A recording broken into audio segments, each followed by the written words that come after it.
ಬ್ರೇಕ್ಗಿಂತ ಮುಂಚೆ ತಮಿಳುನಾಡಿನ ವಿಷಯದಲ್ಲಿ ಎಕ್ಸಿಟ್ ಪೋಲ್ಗಳು ಏನು ಹೇಳ್ತಿದ್ದಾವೆ ಅನ್ನೋದನ್ನು ನೋಡಿದ್ವಿ. ಪಂಚರಾಜ್ಯ ಚುನಾವಣೆಯಲ್ಲಿ ಅತಿ ಹೆಚ್ಚು ಕುತೂಹಲ ಕೆರಳಿಸಿರುವ ರಾಜ್ಯ ಅಂತ ಇದ್ದರೆ ಅದು ಪಶ್ಚಿಮ ಬಂಗಾಳ.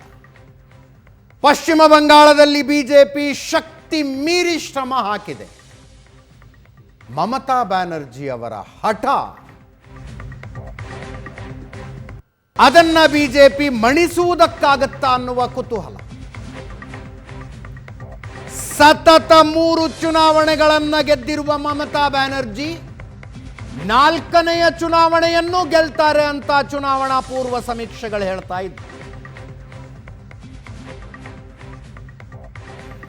ಚುನಾವಣೋತ್ತರ ಸಮೀಕ್ಷೆಗಳು, ಮತಗಟ್ಟೆ ಸಮೀಕ್ಷೆಗಳು, ಎಕ್ಸಿಟ್ ಪೋಲ್ ಹೇಳ್ತಾ ಇರೋದು ಬಿಜೆಪಿಗೆ ಒಳ್ಳೆಯ ಅವಕಾಶ ಇದೆ ಅಂತ.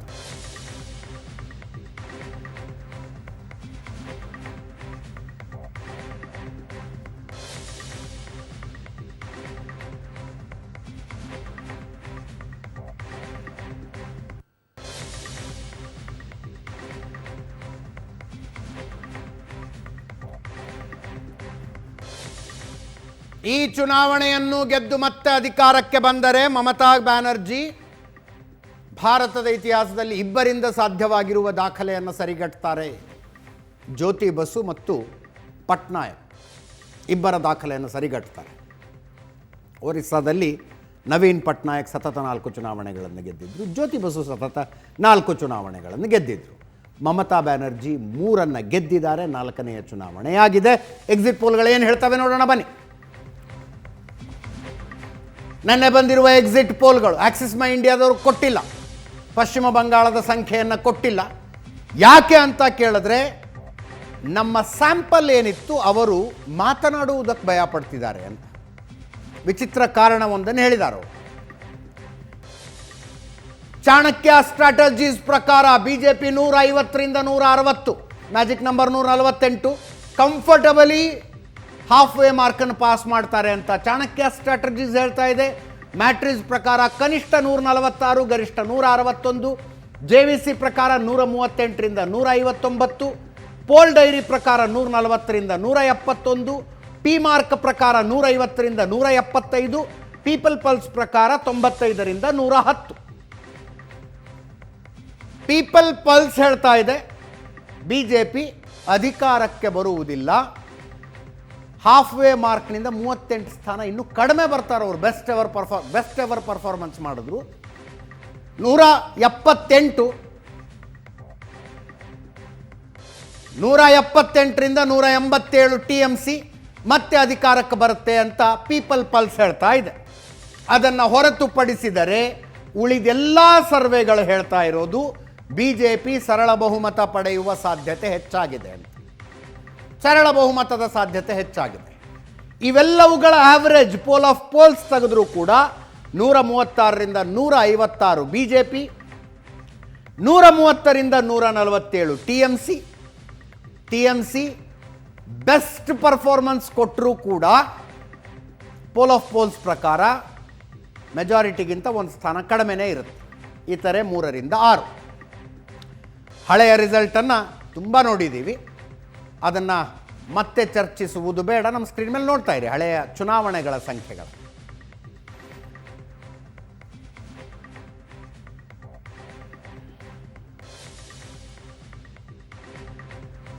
ಕಳೆದ ಚುನಾವಣೆಯ ಫಲಿತಾಂಶ ಇದು 2021.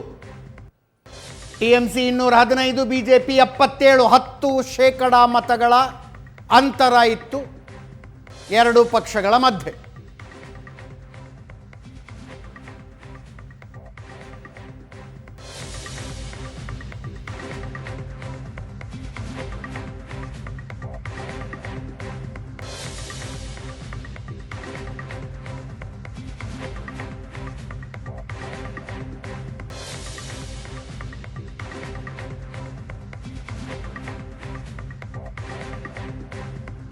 ಪಶ್ಚಿಮ ಬಂಗಾಳದಲ್ಲಿ ನೋಟೇಬಲ್ ವಿಷಯ, ಅತಿ ಹೆಚ್ಚಿನ ಮತದಾನ ಈ ಸಲ.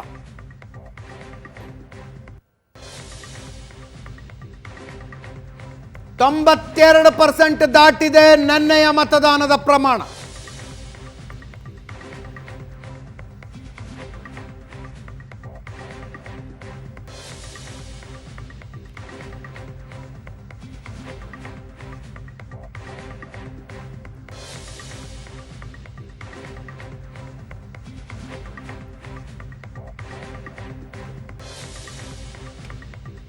82.3%. 2021 ಮತ ಪ್ರಮಾಣ ಆದರೆ ಈ ಸಲ 92.9% ಆಗಿದೆ. 10.6% ಹೆಚ್ಚುವರಿ ಮತದಾನ. ಇದಕ್ಕೆ ಅತಿ ದೊಡ್ಡ ಕಾರಣ SIR ಅನ್ನುವುದನ್ನು ಒಪ್ಪಿಕೊಳ್ಳಬೇಕಾಗತ್ತೆ. ಈ ಮತ ಪ್ರಮಾಣ ಹೆಚ್ಚಾಗುವುದಕ್ಕೆ SIR ಅತಿ ದೊಡ್ಡ ಕಾರಣ.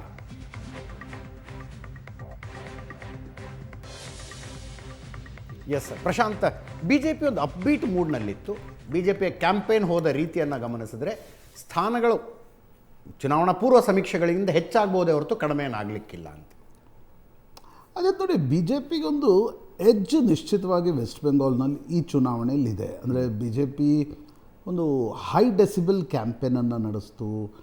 ಮಮತಾ ಬ್ಯಾನರ್ಜಿ ವಿರುದ್ಧ ಒಂದು ಪರಿವರ್ತನ್ ಅನ್ನೋದೇನಿದೆ. ಹೌದು, 2011ರಲ್ಲಿ ಮಮತಾ ಬ್ಯಾನರ್ಜಿ ಈ ಸ್ಲೋಗನ್ ಹಾಕಿದರು. ಆಗ ಎಡಪಕ್ಷಗಳು ಹೇಳ್ತಿದ್ವು ರಿವೆಂಜ್ ಬೇಕು, ಪರಿವರ್ತನ್ ಚೇಂಜ್ ಬೇಡ ಅಂತ. ಎಡಪಕ್ಷಗಳು ಬೆಂಗಾಲ್ನಲ್ಲಿ ಈ ಸ್ಲೋಗನ್ ಹಾಕ್ತಾಯಿದ್ರು. ಮಮತಾ ಬ್ಯಾನರ್ಜಿ ಹೇಳ್ತಾ ಇದ್ರು ಇಲ್ಲ, ರಿವೆಂಜ್ ಬೇಡ, ಚೇಂಜ್ ಬೇಕು ಅಂತ ಹೇಳ್ತಾರೆ. ಎಸ್, ಈಗ ಐರನಿ ನೋಡಿ, ಮಮತಾ ಬ್ಯಾನರ್ಜಿ ಹೇಳ್ತಿದ್ದಾರೆ ನಮಗೆ ರಿವೆಂಜ್ ಬೇಕು, ಚೇಂಜ್ ಬೇಡ. ಬಿ ಜೆ ಪಿ ಹೇಳ್ತಾ ಇದೆ ನಮಗೆ ರಿವೆಂಜ್ ಬೇಡ, ಈ ಬಾರಿ ಚೇಂಜ್ ಬೇಕು. ಎಸ್, ಅಂದರೆ ನಿಶ್ಚಿತವಾಗಿ ಮಮತಾ ಬ್ಯಾನರ್ಜಿಯವರ ಕೋಟೆಯ ಒಳಗಡೆ ನುಗ್ಗತಕ್ಕಂಥ ಒಂದು ಪ್ರೆಷರ್ ಪಾಯಿಂಟ್ ಏನಿವೆ ಅವುಗಳನ್ನು ಬಿ ಜೆ ಪಿ ಪ್ರೆಸ್ ಮಾಡಿದೆ ಅಂತಕ್ಕಂಥದ್ದು ನಿಶ್ಚಿತವಾಗಿ ಚುನಾವಣೆಯಲ್ಲಿ ಕಾಣ್ತಾ ಇದೆ. 2024 ಲೋಕಸಭೆಯಲ್ಲಿ ಬಿ ಜೆ ಪಿಗೆ ಏನೊಂದು ಸೆಟ್ ಬ್ಯಾಕ್ ಆಯಿತು, ಅಲ್ಲಿಂದ 2 ಹೆಜ್ಜೆ ಮುಂದಿಟ್ಟಿದೆ ಬಿ ಜೆ ಪಿ ಅಂತಕ್ಕಂಥದ್ದು ಕಾಣ್ತಾ ಇದೆ. ಆದರೆ ಪಶ್ಚಿಮ ಬಂಗಾಳದ ಪಿಕ್ಯುಲಿಯರ್ ಡೆಮೋಗ್ರಫಿಯನ್ನು ಗಣನೆಗೆ ತೆಗೆದುಕೊಂಡು ನೋಡಿದಾಗ ಏನೊಂದು ಮುಸ್ಲಿಂ ಬಾಹುಳ್ಯ ಕ್ಷೇತ್ರಗಳೇ ನಿಮಗೊಂದು 106, 112 ಇರೋದ್ರಿಂದ ಬಿ ಜೆ ಪಿಗೆ 172 ಬಗ್ಗೆ ಏನು ಹೇಳ್ತಾ ಇದೆ, that is a threshold for B J P. Correct. ಯಾವುದೇ ಒಂದು ಸಂದರ್ಭದಲ್ಲೂ ಹಿಂದೂ ಕನ್ಸಾಲ್ಟೇಷನ್ ಎಷ್ಟಾಗತ್ತೆ, ಈಗ ನೀವು ಕರೆಕ್ಟಾಗಿ ಲೆಕ್ಕ ಹಾಕಿದರೆ ಕಳೆದ ಎಲ್ಲ ಚುನಾವಣೆಗಳಲ್ಲಿ ಮುಸ್ಲಿಂ ವೋಟ್ಗಳಲ್ಲಿ 70 to 75% ವೋಟ್ಸನ್ನು ಮಮತಾ ತೆಗೆದುಕೊಳ್ತಾರೆ. ಹೌದು. ಬಿ ಜೆ ಪಿ ಕೂಡ ತೆಗೆದುಕೊಳ್ಳೋದು ಒಂದು 4%, 5% ಇರ್ಬೋದು. ಎಷ್ಟು ಬಂದರೂ ಲಾಟ್ರಿನೇ ಅದು. 7%ರಲ್ಲೂ ಲೆಫ್ಟ್ ಇದೆ, ಕಾಂಗ್ರೆಸ್ ಇದೆ, ಬಿ ಜೆ ಪಿ ಇದೆ, ಸಣ್ಣ ಸಣ್ಣ ಪಕ್ಷ. ಹಿಂದೂ ವೋಟ್ ಬಂದಾಗ ಮಮತಾ ಬ್ಯಾನರ್ಜಿ ಕೂಡ 45ರಿಂದ 51% ವೋಟ್ ತಗೋತಾರೆ. ಎಸ್, 50% ವೋಟ್ ಹಿಂದೂಗಳದ್ದನ್ನು ಬಿ ಜೆ ಪಿ ನಿಧಾನವಾಗಿ ಗ್ರ್ಯಾಬ್ ಮಾಡ್ತಾ ಇದೆ. ಅದು ಏನಾದರೂ ಈ ಬಾರಿ north Bengal is a key ನನಗನ್ಸೋದು. ಬಿ ಜೆ ಪಿ ಗೆಲ್ಲುತ್ತೋ ಸೋಲುತ್ತೋ ಅಥವಾ B J P short of majority ಆಗುತ್ತೋ ಇವೆಲ್ಲವೂ ಡಿಸೈಡ್ ಆಗೋದು ನಾರ್ತ್ ಬೆಂಗಾಲ್ದಲ್ಲಿ. ನಾರ್ತ್ ಬೆಂಗಾಲ್ನಲ್ಲಿ ಬಿ ಜೆ ಪಿ ಏನಾದರೂ 90 ಕ್ರಾಸ್ ಮಾಡಿದರೆ, ಅಮಿತ್ ಶಾ ಹೇಳ್ತಾರೆ 110 ಹೋಗ್ತೀವಿ ಅಂತ ಫಸ್ಟ್ ಫೇಸ್ ಎಲೆಕ್ಷನಲ್ಲಿ. ಯಾಕಂದರೆ that is a stronghold of anti Mamata districts. Yes, ಅಂದರೆ ನಿಮಗೆ ಬಿಹಾರಕ್ಕೆ ತಾಕ್ಕೊಂಡಿರ್ತಕ್ಕಂಥ ಡಿಸ್ಟ್ರಿಕ್ಟ್ಗಳು, ನೇಪಾಳಕ್ಕೆ ತಾಕ್ಕೊಂಡಿರ್ತಕ್ಕಂಥ ಡಿಸ್ಟ್ರಿಕ್ಟ್ಗಳು, ಬಾಂಗ್ಲಾದೇಶಕ್ಕೆ ತಾಗಿಕೊಂಡಿರುವ ಜಿಲ್ಲೆಗಳಲ್ಲಿ ಮಮತಾ ಬ್ಯಾನರ್ಜಿ ಅವರು. ಎಸ್, ಈಗ ನಿಮ್ಗೆ ನ್ಯೂ ಜಲ್ಪಾಯ್ಗುರಿಯಿಂದ ಒಡಿಸ್ಸಾದ ಬಾರ್ಡರ್ ಏನಿದೆ ಝಾರ್ಗ್ರಾಮ್, ಅಂದರೆ ನಿಮಗೆ ದಂಡಕಾರಣ್ಯ ಪ್ರದೇಶದಲ್ಲಿ ಏನು ಬರ್ತಾವಲ್ಲ, ಎಸ್, ಅಲ್ಲಿವರೆಗೆ ಬಿ ಜೆ ಪಿಯ ಹೋಲ್ಡ್ ಜಾಸ್ತಿ ಇದೆ. ರೈಟ್ ಸೈಡಲ್ಲಿ ಬಾಂಗ್ಲಾದೇಶಕ್ಕೆ ಏನು ಸೀಟ್ಗಳಿವೆ ಅಲ್ಲಿ ಮಮತಾ ಬ್ಯಾನರ್ಜಿ ಹೋಲ್ಡ್ ಜಾಸ್ತಿ ಇದೆ.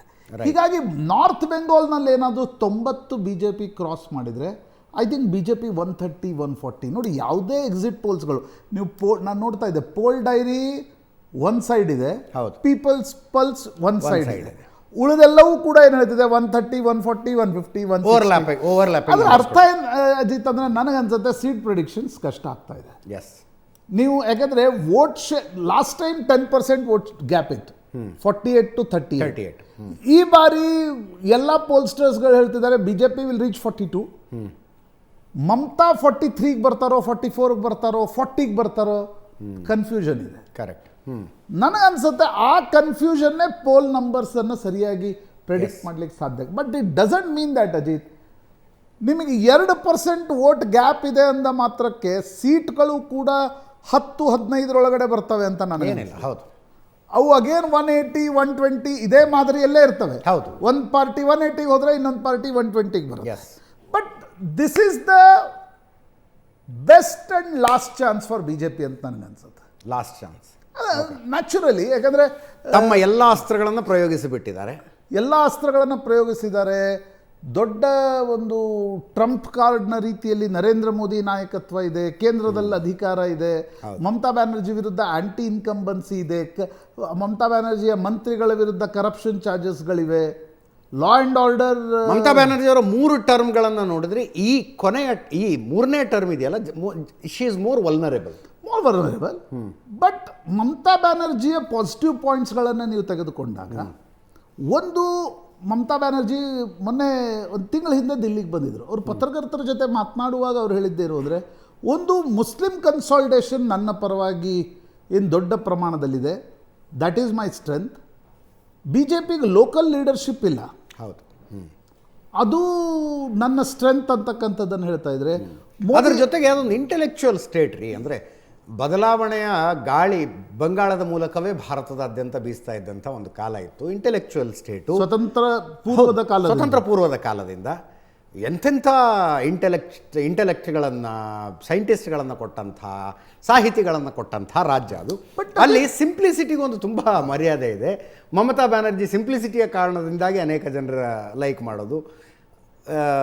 ಸಾಧಾರಣವಾದ ಸೀರೆ, ಹವಾಯಿ ಚಪ್ಪಲಿ, ಸಾಧಾರಣವಾದ ಕಾರು, ಮಾರುತಿ 800 ಕಾರು, ಮತ್ತು ತಮ್ಮ ಹಳೆ ಮನೆಯಲ್ಲೇ ಇರ್ತಾರೆ. ಈ ಸಿಂಪ್ಲಿಸಿಟಿ ಇದೆಯಲ್ಲ ಮಮತಾ ಬ್ಯಾನರ್ಜಿ ಅವರ ವೋಟ್ ಡ್ರಾಯಿಂಗ್. ಕರಪ್ಷನ್ ಚಾರ್ಜ್ ಅವ್ರ ಮೇಲೆ ಅಂಟಿಸ್ಲಿಕ್ಕೆ ಸಾಧ್ಯ ಇಲ್ಲ. ಎಸ್, ನೀವು ಲಾ ಆ್ಯಂಡ್ ಆರ್ಡರ್ ಪ್ರಶ್ನೆಗಳನ್ನು, ಐಡಿಯಾಲಜಿಕಲ್ ಪ್ರಶ್ನೆಗಳನ್ನು ಕೇಳ್ಬೋದು. ಬಟ್ ಮಮತಾ ಕರಪ್ಟ್ ಅನ್ನೋದನ್ನು, ಹೌದು, ಬಿಜೆಪಿಗೆ ಹೆಂಗೆ ನರೇಂದ್ರ ಮೋದಿ ಸ್ಟ್ರೆಂತು, ನಿತೀಶ್ ಹೆಂಗೆ ಸ್ಟ್ರೆಂತು, ಹಾಗೆ ಮಮತಾ ಮೇಲೆ ನೀವು ಯಾವುದೇ ರೀತಿಯ ಕಪ್ಪು ಚುಕ್ಕೆಯನ್ನು ಅಂಟಿಸ್ಲಿಕ್ಕೆ ಸಾಧ್ಯ ಆಗಿಲ್ಲ. ಬಟ್ ಬಂಗಾಳ ಮತ್ತು ಕೇರಳದ ಡಿಫ್ರೆನ್ಸ್ ನೋಡಿ, ಕಾಂಟ್ರಾಸ್ಟ್. ಕೇರಳದಲ್ಲಿ ನಿಮಗೆ ಚೇಂಜ್ ತುಂಬ ಸ್ಲೋ ಆಗಿ ಬರುತ್ತೆ. ಹೌದು, ಐಡಿಯಾಲಜಿಕಲ್ ಇಷ್ಟು ಕಮಿಟೆಡ್ ಕೇಡರ್ ಇದೆ ಎಲ್ಲ ಪಾರ್ಟಿಗಳಿಗೆ ಅಂತಂದರೆ ನಿಮ್ಗೆ ಬದಲಾವಣೆ 1%, 2%, 3% ಬದಲಾವಣೆ ಕಷ್ಟ. ಬಟ್ ಬೆಂಗಾಲ್ ಹಂಗಲ್ಲ. ಹೌದು, 2011ರಲ್ಲಿ ಹೆಂಗೆ ಕಮ್ಯುನಿಸ್ಟ್ ಪಾರ್ಟಿ ಡೆಸಿಮೇಟ್ ಆಗಿ ಹೋಯ್ತಲ್ಲಿ ಅಂದರೆ ಕಾಂಗ್ರೆಸ್ಸು, ಕಾಂಗ್ರೆಸ್ ಕೂಡ. ಈಗ ಸಿದ್ಧಾರ್ಥ್ ಶಂಕರ್ ರೇ ಆ ಒಂದು ಘಟಾನುಘಟಿ ಕಾಂಗ್ರೆಸ್ ನಾಯಕತ್ವ ಇತ್ತು. ಜ್ಯೋತಿ ಬಸು ನೇತೃತ್ವದಲ್ಲಿ CPM ಬಂದ ತಕ್ಷಣ ಕಾಂಗ್ರೆಸ್ ಹೆಚ್ಚು ಕಡಿಮೆ ಡೆಸಿಮೇಟ್ ಆಗ್ಲಿಕ್ಕೆ. ಹೌದು, ಲೆಫ್ಟ್ ಸಿಟಾಡೆಲ್ ಅನ್ನು ಯಾವಾಗ ಮಮತಾ ಬ್ಯಾನರ್ಜಿ ಬ್ರೇಕ್ ಮಾಡಿದ್ರು, ಲೆಫ್ಟ್ ಆಲ್ಮೋಸ್ಟ್ ಒಂದು ಚುನಾವಣೆ ನಂತರ ಲೆಫ್ಟ್ ಮುಗಿದೇ ಹೋಯ್ತು. ನದಾರದ ಅಂದರೆ 2011ರಲ್ಲಿ 0. ಸೊ 2011ರಲ್ಲಿ ಕಾಂಗ್ರೆಸ್ 0. ಲೆಫ್ಟ್ನ ಬಾಹುಳ್ಯ ಮತ್ತು ಲೆಫ್ಟ್ನ ಕೇಡರನ್ನು ಬಿಜೆಪಿ ತನ್ನ ಕಡೆ ತೆಗೆದುಕೊಳ್ತು. ಹೌದು, can you imagine this in Kerala? ಹಾಗಾಗಿ ಬಂಗಾಳ ಮೊದಲಿಂದಲೂ ಕೂಡ ಚೇಂಜ್ ಏನಿದೆ ಅದು ಫಾಸ್ಟ್ ಪೇಸಲ್ಲಿರುತ್ತೆ. ಕರೆಕ್ಟ್. ಅದರ ಲಾಭ ಏನಾದರೂ ಬಿ ಜೆ ಪಿಗೆ ಈ ಚುನಾವಣೆಯಲ್ಲಿ ಆಗತ್ತಾ? ಆಮೇಲೆ ಹಿಂದೂ ಧ್ರುವೀಕರಣ ಈ ಮಟ್ಟದಲ್ಲಿ ಬಂಗಾಳದಲ್ಲಿ ಯಾವತ್ತೂ ನೋಡ್ಲಿಕ್ಕೆ ಸಿಕ್ಕಿರಲಿಲ್ಲ. ಕಳೆದ 7-8 ವರ್ಷಗಳಲ್ಲಿ ಅದೊಂದು ದೊಡ್ಡ ಚರ್ಚೆಯಾಗಿ ಮಾರ್ಪಟ್ಟಿದೆ. ಮತದಾನ ಮಾಡಿ ಬಂದಂಥ ಜನ ಮಾತಾಡದ ಕೆಲವು ಹೇಳಿಕೆಗಳು ವೈರಲ್ ಆಗ್ತಾ ಇದ್ದಾವೆ. ಧ್ರುವೀಕರಣ ಎಷ್ಟರ ಮಟ್ಟಿಗೆ ಆಗಿದೆ ಅಂತ ಗೊತ್ತಾಗುತ್ತೆ ಅಲ್ಲಿ. SIR ಏನಿದೆ, SIRನ ಇಂಪ್ಯಾಕ್ಟ್ ಏನು, ಅದರ ಬಗ್ಗೆ ಕೂಡ ಈಗ ವೋಟ್ ಪರ್ಸೆಂಟೇಜ್ ಜಾಸ್ತಿ ಇದ್ದರೆ ಲಾಭನೋ ನಷ್ಟನೋ, ನೀವು ಸೋಷಿಯಲ್ ಮೀಡಿಯಾದಲ್ಲಿ ಇದ್ರ ಬಗ್ಗೆ ಚರ್ಚೆಗಳು ವ್ಯಾಪಕವಾಗಿ ನಡೀತಾವೆ. ಯಾಕೆ ನನಗನ್ಸುತ್ತೆ Ajit, West Bengal let's wait till May 4th. ಇವತ್ತು ಕೆಲವು ಎಕ್ಸಿಟ್ ಪೋಲ್ಸ್ಗಳು ಬರ್ತವೆ. ಈಗ ಎಕ್ಸಸ್ ಇಂಡಿಯಾದವರು ಇನ್ನೊಂದ್ಸಲ ಹೋಗಿದ್ದಾರೆ, ಸಿ ವೋಟರ್ ಇವತ್ತು ಬರುತ್ತೆ. ಬಟ್ ತಮಿಳ್ನಾಡಿನಲ್ಲಿ ವಿಜಯ್ ಬಗ್ಗೆ ಏನೊಂದು ರೀತಿಯಾಗಿರ್ತಕ್ಕಂಥ ಕುತೂಹಲ ಇದೆನೋ, ನನಗನ್ಸುತ್ತೆ ಪಶ್ಚಿಮ ಬಂಗಾಳದಲ್ಲಿ May 4 ಮಧ್ಯಾಹ್ನದವರೆಗೂ ಕೂಡ ಈ ಕುತೂಹಲ ಮುಂದುವರಿಯುತ್ತೆ. ಎಸ್, ಈ ಪೋಲ್ಸ್ಟರ್ಗಳೇನು ಹೇಳ್ತಾರೆ ಅನ್ನೋದು ಒಂದು ಕುತೂಹಲ ಆದರೆ, ಸಟ್ಟಾ ಬಾಜಾರ್, ಬೆಟ್ಟಿಂಗ್ ಬಾಜಾರ್ ಅದರದೇ ಇನ್ನೊಂದು ಕುತೂಹಲ. ಅನೇಕ ಸಂದರ್ಭಗಳಲ್ಲಿ, ಅನೇಕ ಚುನಾವಣೆಗಳಲ್ಲಿ ಎಲೆಕ್ಷನ್ ಎಕ್ಸ್ಪರ್ಟ್ಗಳಿಗಿಂತಲೂ ಅಕ್ಯುರೇಟ್ ಆಗಿ ಸಟ್ಟಾ ಬಾಜಾರ್ ಭವಿಷ್ಯ ನುಡಿದಿದೆ.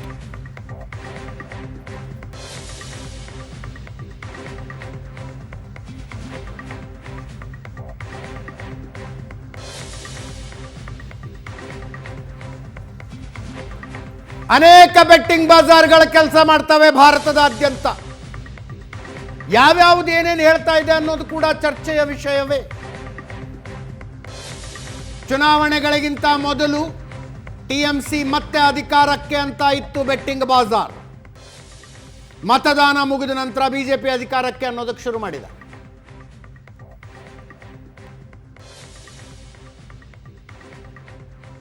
158ರಿಂದ 161 TMC ಅಂತ ಮತದಾನಕ್ಕೂ ಮೊದಲು, ಚುನಾವಣೆ ಮೊದಲು. ಈಗ TMC ಸಂಖ್ಯೆ 132ರಿಂದ 140 ಕೊಡ್ತಾ ಇದ್ದಾರೆ. BJP 127ರಿಂದ 130 ಅಂತ ಇತ್ತು ಬೆಟ್ಟಿಂಗ್ ಬಾಜಾರ್ ಚುನಾವಣೆಗಿಂತ ಮೊದಲು. ಈಗ 150ರಿಂದ 152 ಅಂತಿದ್ದಾರೆ. ನೋಡಿ ರೇಂಜ್ ನೋಡಿ ನೀವು. ಪೋಲ್ಸ್ಟರ್ಗಳು 20, 25, 30 ರೇಂಜ್ ಕೊಟ್ಟರೆ ಸಟ್ಟ ಬಜಾರ್ 2-3 ಸ್ಥಾನಗಳ ವ್ಯತ್ಯಾಸವನ್ನು ಮಾತ್ರ ಕೊಡುತ್ತೆ. 158ರಿಂದ 161 ಅಂತಿದ್ರು, ಈಗ 137ರಿಂದ 140 ಅಂತಿದ್ದಾರೆ. ಚುನಾವಣೆ ಸಮೀಕ್ಷೆ ಮಾಡುವವರಿಗೆ ಅವರ ಪ್ರತಿಷ್ಠೆ, ಅವರ ಸಂಸ್ಥೆಯ ಪ್ರತಿಷ್ಠೆ ಪಣಕ್ಕಿರುತ್ತೆ. ಇಲ್ಲಿ ಕೋಟ್ಯಾಂತರ ರೂಪಾಯಿ ದುಡ್ಡಿರುತ್ತೆ ಪಣಕ್ಕೆ.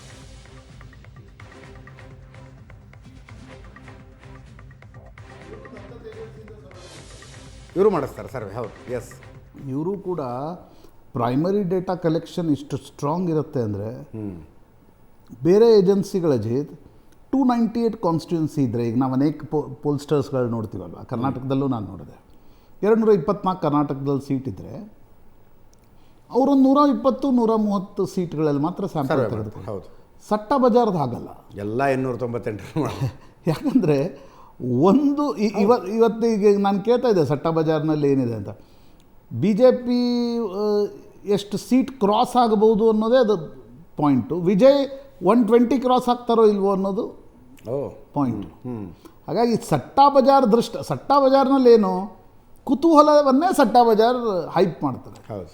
ನನಗನ್ಸುತ್ತೆ ಇಡೀ ಚುನಾವಣೆಯ ಕುತೂಹಲ ಏನಾಗೈತಿ ಈ ಬಾರಿ. ವೆಸ್ಟ್ ಬೆಂಗಾಲ್ನಲ್ಲಿ BJP ಬರುತ್ತಾ? ವೆಸ್ಟ್ ಬೆಂಗಾಲ್ನಲ್ಲಿ BJP ಬಂದರೆ ನನಗನ್ಸುತ್ತೆ May 4 ಸ್ಟೋರಿ ಈಸ್ BJP. ಹೌದು. ತಮಿಳ್ನಾಡಿನಲ್ಲಿ ವಿಜಯ್ 100 ಕ್ರಾಸ್ ಮಾಡ್ತಾರಾ ಅಥವಾ 35% ವೋಟ್ ತೆಗೆದುಕೊಳ್ತಾರ? If that happens, that is a political miracle. No doubt.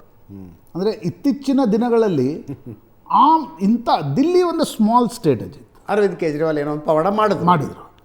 But ತಮಿಳ್ನಾಡಿನಂಥ ಒಂದು ದ್ರವಿಡ ರಾಜ್ಯದಲ್ಲಿ ಮತ್ತೊಮ್ಮೆ ಫಿಲ್ಮ್ ಆ್ಯಕ್ಟರ್ ಬಂದು ಇದನ್ನು ಮಾಡ್ತಕ್ಕಂಥದ್ದು ಪಾಲಿಟಿಕ್ಸ್ನಲ್ಲಿ 2ರಿಂದ MGR ಕೈಯಲ್ಲಿ ಅದು ಸಾಧ್ಯ ಆಗಿತ್ತು. ಬಟ್ ಆಗಿನ ಸಿಚುವೇಶನ್ನೇ ಬೇರೆ ಮತ್ತು MGR ಗ್ರೂಮಿಂಗ್ ಬೇರೆ ಇತ್ತು. 1.5 ವರ್ಷದ ಹಿಂದೆ ಶುರುವಾದಂಥ ಒಂದು ಪಕ್ಷ. ಆಮೇಲೆ MGR ಅಣ್ಣಾದೊರೈ ಜೊತೆ ಇದ್ರು. ಎಸ್. ಕರುಣಾನಿಧಿ ಜೊತೆ ಇಬ್ಬರು ಕೂಡ ಅಣ್ಣಾದೊರೈ ಜೊತೆಗಿದ್ರು. ಹೌದು. ಪರಿಯಾರ್ ಒಂದು ಲೀಗಸಿ ನಿಶ್ಚಿತವಾಗಿ ಅವರಿಗೆಲ್ಲ ಇತ್ತು. ಹೌದು ಹೌದು. ಆದರೆ ವಿಜಯ್ ಔಟ್ ಆಫ್ ಬ್ಲೂ ಪಾಲಿಟಿಕ್ಸಿಗೆ ಬಂದಿರತಕ್ಕಂಥ. ಬಟ್ ನನಗನ್ಸುತ್ತೆ ಜಯಲಲಿತಾ ಇಲ್ಲದ AIADMK ಪೊಲಿಟಿಕಲ್ ವಾಯ್ಡ್ ಏನಿದೆ ಅದನ್ನು ವಿಜಯ್ ಫಿಲ್ ಮಾಡ್ತಾರೆ. ಅದನ್ನು ವಿಜಯ್ ನನಗನ್ಸುತ್ತೆ ಅದನ್ನು ತುಂಬ ಚೆನ್ನಾಗಿ ಸೆನ್ಸು ಮಾಡಿದ್ದಾರೆ. ಎಸ್. ಅದರ ಲಾಭವನ್ನು ಕೂಡ ತೆಗೆದುಕೊಳ್ತಕ್ಕಂಥ ಪ್ರಯತ್ನ. ಎಸ್.